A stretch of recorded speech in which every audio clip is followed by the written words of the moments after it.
Boa noite, professor Fernando Seabra, parabéns pela vitória. Uma análise, mais ou menos, do jogo. No primeiro tempo, o Cruzeiro jogou muito, e no segundo tempo, o Cruzeiro lutou muito, até sair o gol. É mais ou menos isso que foi o resumo e a sua leitura dessa vitória? Obrigado, boa noite. Boa noite. Concordo com você. Em função da gente estar vencendo, né, o jogo após o intervalo, o Atlético Paranaense precisou se arriscar mais. É um time com muitas rotinas de bola longa, bolas em diagonal. Como a gente é um time compacto que joga alto, eles buscaram explorar muito isso. E a gente precisou competir demais. Ainda acho que, se a gente fatiar o segundo tempo, teve um período em que nós conseguimos sair jogando, quebrar pressão, gerar algumas oportunidades de entrar no último terço com qualidade e criar algumas chances de gol. Aí realmente a partir dos 28, 30 minutos do segundo tempo muda um pouco o cenário do jogo, porque o Atlético assume mais riscos, usa muito as diagonais, faz dobra dos dois lados, mas são rotinas que a gente sabe que são comuns, né? Empurrar o Madison, buscar uma bola diagonal nele, também tinha uma dobra em cima do William, né? E depois a gente acaba precisando responder a isso com um ajuste de estrutura, né? Muito importante foi no jogo a personalidade da equipe para construir, para quebrar a pressão do Atlético, para sair de trás, para mudar de corredor em todas as fases, né? Mesmo desde a saída de bola, numa zona intermediária e também numa zona mais avançada. A gente conseguiu ali com os jogadores de meio campo muitas vezes mudar o lado de jogo e ter vantagem para atacar, quebrar a pressão por fora, achar um passe interior, quer dizer, a partir daí abrir espaço. Então, os jogadores estão de parabéns por conseguir cumprir uma proposta dessa, né? Em tão pouco tempo, fizemos um treino, né, para ajustar isso. E me impressionou muito hoje, assim, é sempre positivo, mas hoje foi além do normal, o apoio da torcida. A torcida vibrou com a equipe, a torcida empurrou a equipe o tempo inteiro, nos momentos ofensivos, também nos momentos defensivos, de pressão, de defesa da meta, de defesa da área. E isso acho que é uma energia que torna o cenário todo positivo, no sentido da entrega que os jogadores precisavam fazer para suportar a pressão do Atlético Paranaense no final do jogo, né? Enfrentamos uma equipe bem organizada, com uma boa dinâmica de jogo, com jogadores de alto nível, e conseguir fazer isso com toda essa personalidade, ser superior na maior parte do jogo, depois de vir de uma derrota dolorosa, né? Que todo mundo sentiu, até porque foi uma derrota que, se a gente fatiar o jogo de Salvador, ela não representa o que foi o jogo como um todo, tá certo? Então, isso mostrou uma capacidade, né, de resiliência, de se mobilizar e de buscar uma reação imediata, até porque a gente tem 2 jogos fora agora na sequência, que foi um esforço e uma capacidade mental louvável da equipe. Ô Seabra, parabéns pela vitória. Até nesse ponto da resiliência, falar mais um pouco da parte psicológica do time. O Autuori, ano passado, vocês fizeram uma dupla naquela fase final do Campeonato Brasileiro, tocava muito nessa parte psicológica do Cruzeiro. E aí o Cruzeiro com 5 jogos, 5 vitórias dentro do Mineirão, que foi um fantasma no ano passado. O que dá para apontar, se é que tem, né, algum fator determinante para que o Cruzeiro pudesse ser esse rolo compressor que é no Mineirão aqui em 2024, dessas 5 vitórias, de ter uma calma, de conseguir suportar essa pressão nesse 1-0, depois, num filme repetido, como foi com o Fluminense, fazer o segundo gol no finalzinho, com uma maturidade, essa resiliência que você destacou. O que dá para apontar aqui desse Cruzeiro de 2024? Eu entendo que seja um processo de evolução que esteja acontecendo, né? Nós queremos jogar aqui no Mineirão de uma forma bastante agressiva, ofensiva e defensivamente, impositiva, que atraia o torcedor e que gere esse ciclo positivo, né? Temos conseguido imprimir isso contra adversários diferentes. Se você for ver o Fluminense, ele teve muita posse de bola contra nós, mas nós pressionamos muito e essa posse de bola foi no campo deles, então nós conseguimos manter o jogo no campo deles, né? Um jogo extremamente desgastante mentalmente do Fluminense, embora a gente tenha tido 4 dias para jogar contra o Bahia. Jogar contra essa forma de jogar do Fluminense, que é um adversário diferente de todos, que tem uma maneira peculiar, exige demais do ponto de vista mental, cognitivo, físico, né?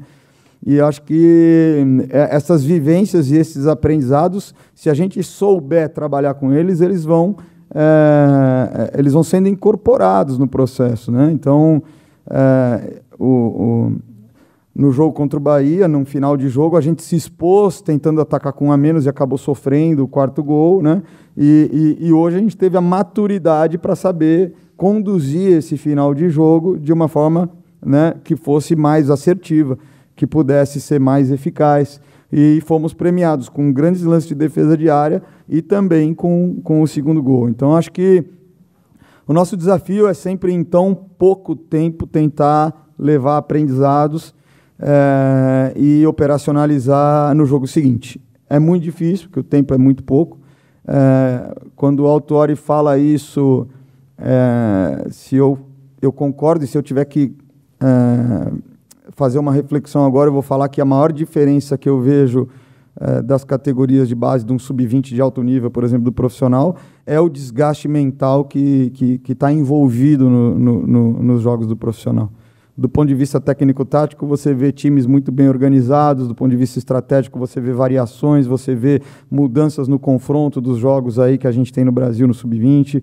Então, agora, o desgaste emocional para se vencer um jogo, quando você perde um jogo, quando você não tem uma atuação tão boa, quando você atua bem, mas o placar te machuca demais, quer dizer, é muito pouco tempo para responder, e o nível de responsabilidade dos envolvidos é muito alto, diferente do que é na base. Então, realmente existe todos esses componentes, o físico, o técnico, o tático e o mental, e nesse contexto que nós estamos, o mental, sem dúvida, é o maior desafio. Seabra, boa noite, parabéns pela vitória. Uma semana em que o Cruzeiro vem de uma goleada na Bahia para jogar em casa, Cruzeiro 100% nesse Mineirão. No caso, não só o Cruzeiro, você particularmente, Seabra, não perde no Mineirão desde quando você assumiu o Cruzeiro no final do ano passado, né, pelo Campeonato Brasileiro, né? Foram 3 empates. E depois, agora essa sequência boa no Mineiro, como é que você recebeu essa semana de especulação saindo em Curitiba, de nome de Cuca no Cruzeiro? É uma resposta sua esse trabalho aqui hoje também, essas mudanças, esse Cruzeiro vitorioso no Mineirão? Foi uma semana, um jogo também para você celebrar esse sucesso? É uma resposta sua em campo? Não, acho que assim, eu não tenho nem tempo para pensar nisso. Assim, essa é a verdade, né? Porque é muita decisão para ser tomada em muito pouco tempo, né? E pensar nos ajustes e no plano de jogo da nossa equipe, nos feedbacks que a gente dá nas sessões, nos encontros que a gente faz, e em como enfrentar uma equipe como o Atlético Paranaense. Quer dizer, o meu foco estava 200% nisso, e eu não preciso me preocupar com isso se eu fizer um bom trabalho. Se a equipe vibrar, competir, mostrar qualidade, mostrar entrega, e se ela apresentar resultado, menos ainda. Então, eu lido com isso com naturalidade. É um mercado que existe muita especulação, muitas delas infundadas, né? E para eu fazer o meu trabalho bem feito, eu tenho que saber onde eu coloco a minha energia, né? E é um tempo muito curto e é uma energia muito grande, eu tenho que alocar aonde realmente eu posso impactar, né? Então, assim, de forma muito sincera e honesta, eu não me preocupei nem um pouco com isso. Seabra, boa noite. Yuri Figueiredo, Rádio 3VL. Seabra, sobre o Gabriel Veron. Ele vinha sofrendo muitas críticas pelo torcedor do Cruzeiro e você manteve ele no time titular. Lá na Bahia ele já fez o gol e hoje foi o herói da vitória do Cruzeiro, um dos heróis da vitória celeste. Gostaria de saber se você teve uma conversa com ele para ele manter mais o foco aqui na equipe. Primeiro, eu acho que a gente teve aqui 23 heróis. Né? Acho que não é quem fez o gol. Eu acho que é o heroísmo no sentido de individualmente se entregar e entregar tudo que tem num esforço coletivo de produzir um jogo que possa entregar um resultado e entregar e defender esse resultado. Segundo ponto que é importante, acho que essa reação do Verón ela é emblemática, mas ela não é só individual dele, é que muitas vezes eu entendo, né, que as pessoas possam se frustrar com o desempenho de algum jogador e que a primeira reação seja emocional e seja de descartar, né? Só que esse jogador, mas eu como líder, eu tenho que investir no desenvolvimento, na evolução e acreditar e esgotar as possibilidades de cada uma dessas pessoas, porque são jogadores, mas são pessoas, né, de que elas possam, quando não estão no momento bom, se reerguer, né? E quando elas estão dispostas a fazer o que é preciso e a pagar o preço para isso acontecer, a gente tem que ter paciência, ter convicção e insistir, tá certo? Então, assim, eu entendo muitas vezes, né, eu respeito as preferências por um jogador ou outro, mas eu tenho a responsabilidade como líder do processo de gestão de oportunidade, como alguém que capacita os jogadores no treino e como líder da gestão da comissão técnica que cuida de vários processos para que também os jogadores possam evoluir. Eu não posso descartar e desistir de ninguém que esteja fazendo por onde através do trabalho. Então, acho que o Verón é um caso, mas se você for ver, tem a minha tomada de decisão, ela tem tido esses princípios e segue essa coerência. Seabra, desde a reconstrução do Cruzeiro, o que mais se pedia entre os torcedores era oportunidade para os garotos da base. E desde a sua chegada, esse pedido só aumentou. E você, com muita responsabilidade, foi dando chance para um, para dois e para vários. Hoje a gente viu o Kaique, que jogou muito bem, Vitinho, que fez o segundo gol, que deu essa tranquilidade para o Cruzeiro, e nessa abertura de janela estão chegando jogadores experientes. Muitos falaram de psicológico. Qual que é a sua conversa com esses jogadores da base e como que é seu trabalho com eles diariamente junto com a equipe? Olha, eu lido com eles como sendo jogadores que fazem parte do elenco e que as oportunidades vão depender do mérito do trabalho e da circunstância do jogo para escolher quem entra. Então, assim, eles não têm nenhum favorecimento e ninguém também tem nenhum favorecimento em relação a eles. Depende única e exclusivamente da perspectiva de produtividade daquilo que eles podem entregar de acordo com o que estiver acontecendo no jogo, né? Então, a gente, claro, precisa ter cuidado, porque o jogador precisa apresentar um nível, tá certo?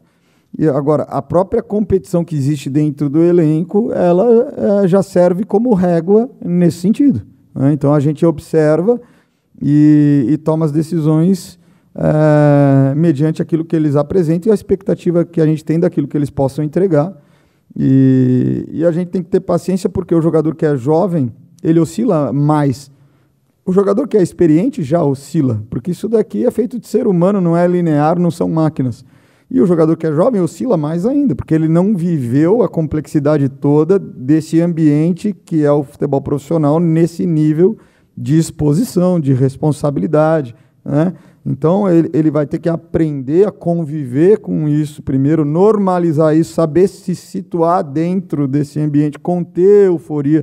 Então, é um processo de amadurecimento em que eles vão alternar bons momentos e maus momentos, mas o que a gente tem que fazer é sempre orientar, estimular no treino, nos aspectos técnico-táticos, se perceber que tem alguma conduta do ponto de vista comportamental, de ficar mais desanimado ou de ficar eufórico, a gente tem que chamar para conversar e orientar e colocar foco no processo, né? Porque é o trabalho que vai garantir as oportunidades e sustentar o desempenho nos momentos de adversidade. Então, eu ainda entendo que são jogadores que estão num processo de formação, mas que paulatinamente, né, eles vão conseguindo se constituir como jogadores que vão elevando a sua consistência de desempenho. Ô, Seabra, até em cima dessa questão, o Kaique tinha ficado fora lá em Salvador, voltou hoje, fez uma partida muito positiva, né, e com um adversário que usa muito aquela bola do Fernandinho ali nas costas, ele conseguiu marcar muito bem. O que você pode falar um pouco mais desse garoto e até pela questão do Marlon? Talvez vai chegar a hora de ver o Kaique com uma sequência maior nesse time do Cruzeiro.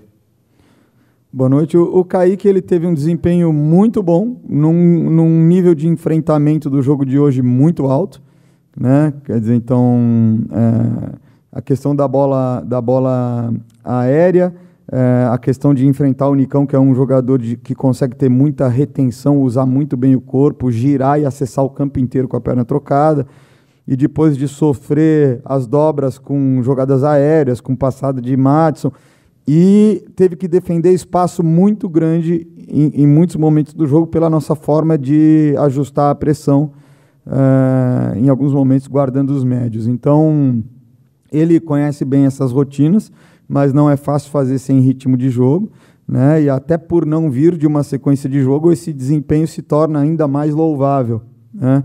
E aí depois, qualquer gestão de oportunidade, no sentido de reserva ou titularidade, assim, resgatando a resposta anterior, ela também vai depender de consistência. Ele agora, o Marlon vai ter suspensão, vai ter outro julgamento, a gente não sabe em relação ao próximo jogo se já foi, ou vai estar disponível? Sim, mas depois tem uma sequência maior, tá certo? Então, vocês verem como eu estou falando, o foco é total no jogo de hoje, eu nem penso agora eu vou começar a pensar no outro jogo. Então, esse nível de desempenho, com certeza, no mínimo, ele abre uma disputa, né? Ele abre uma disputa e aí a gente vai observar no dia a dia e vai tomar as decisões. E abrir a disputa é algo muito positivo, porque normalmente faz com que o nível de treino dos dois se eleve, e isso eleve também o nível de treino e desempenho da equipe como um todo. Seabra, boa noite. Mike Costa, da Trivela. Queria falar com você sobre o Lucas Silva, né? Ele tem sido um dos jogadores mais cobrados pela torcida, né? E eu queria saber de você a análise acerca desse jogador. O que você acha que ele está entregando de positivo e se você acha que tem coisas a melhorar no time em relação a ele. Obrigado. O Lucas Silva, hoje ele teve uma leitura de espaço muito boa para atacar. Foi muito ajustado na coordenação defensiva com o William, sabendo a hora de saltar, sabendo a hora de temporizar. Eu entendo que ele tem exercido muito bem a liderança em alguns momentos de orientação e de cobrança dentro do jogo. E ofensivamente ele tem entendido muito bem as variações estratégicas e as propostas jogo a jogo. Hoje, nós como um todo tivemos um pouco de dificuldade no começo do jogo, porque a pressão pós-perda do Atlético Paranaense ela é muito rápida, muito intensa. Então, de uma forma geral, os nossos jogadores de meio campo, quando a gente roubava a bola, eles foram desarmados. Mas ao longo do primeiro tempo, no transcorrer do primeiro tempo, talvez essa intensidade tenha diminuído um pouco, talvez a nossa leitura e velocidade de tomar decisão, e com bola e sem bola para gerar os apoios para quebrar essa primeira zona de pressão, tenha melhorado. Então eu entendo que ele teve evolução no jogo nesse sentido. Em alguns momentos no segundo tempo, houve, não só da parte dele, mas de uma forma geral, o nosso meio-campo um pouco de retenção da bola na hora de trocar de corredor, né? Então ela aconteceu ou de forma um pouco mais lenta ou ela não aconteceu, mas eu entendo que houve um resgate do nível de desempenho nesses aspectos num segundo momento durante o segundo tempo, que é muito positivo, né? Vem de 2 jogos extremamente desgastantes e sustentou o final de jogo num bloco baixo, roubou várias bolas no bloco baixo e iniciou transições ofensivas importantes. Então, acho que ele teve um desempenho muito, muito positivo no jogo de hoje, acompanhando também, de uma forma geral, a equipe como um todo. Seabra, eu queria que você avaliasse como você pretende também, eu sei que você falou que pensa mais jogo a jogo, mas como que você pretende usar esses jogadores que chegaram por último, né, o Matheus, o Wallace e o Lautaro, dentro do que é o seu esquema de jogo hoje, e perguntar também sobre a questão física, tanto do Romero quanto do Barreal.